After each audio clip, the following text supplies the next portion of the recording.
ம்.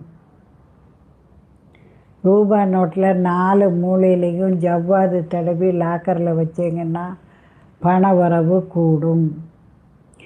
நல்ல காரியங்கள் பேச போகையிலெல்லாம் கையில் எலுமிச்சங்கனி கொண்டுக்கிட்டு போனீங்கன்னா அந்த காரியம் சக்ஸஸ்ஃபுல் ஆகும்.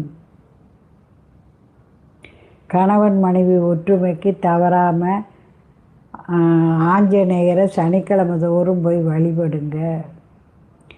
ஒவ்வொருத்தர் வீட்லேயும் சுந்தரகாண்ட புஸ்தகம் தவறாமல் வச்சு வணங்குங்க. வீடு சுபிட்சமாக இருக்கும். பூஜை செல்ஃபில் வச்சு சந்தனம் குங்குமம் வச்சு பூ போட்டு ஊதுபத்தி காட்டி வணங்குங்க.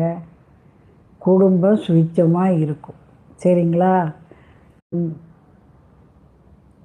ரூபா நோட்டில் 4 மூலையிலையும் ஜவ்வாது தடவி லாக்கரில் வச்சிங்கன்னா பண வரவு கூடும்.